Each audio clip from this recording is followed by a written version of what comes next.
क्षत्रिय के बारे में आप जान लीजिए कि वो राजपूत नहीं होता।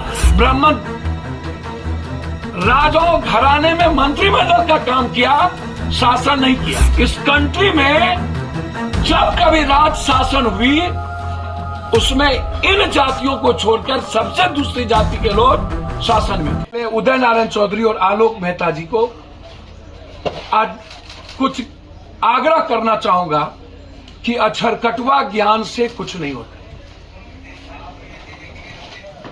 आलोक मेहता जी, पहले तो आप ये जानिए कि 10% आरक्षण वाले जो लोग हैं उसमें ब्राह्मण समाज के जो शासन है वो पेशवा और मराठी के अलावे कहीं नहीं।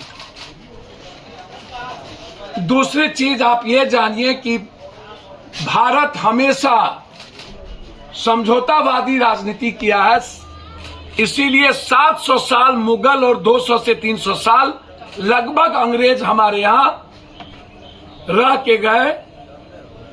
जो भी शासन राजा थे 1 से 2% को छोड़ के लगभग सभी ने उस वक्त कूटनीति कहा गया, सभी ने समझौता करके ही अपने शासन को बचाया। उसमें कोई ऊंची जात, क्षत्रिय के बारे में आप जान लीजिए कि वो राजपूत नहीं होता। यदि कृष्ण शासक थे तो वो भी क्षत्रिय थे। माधवराव सिंधिया का परिवार शासन था तो वो भी क्षत्रिय थे। क्षत्रिय का मतलब राजपूत नहीं है।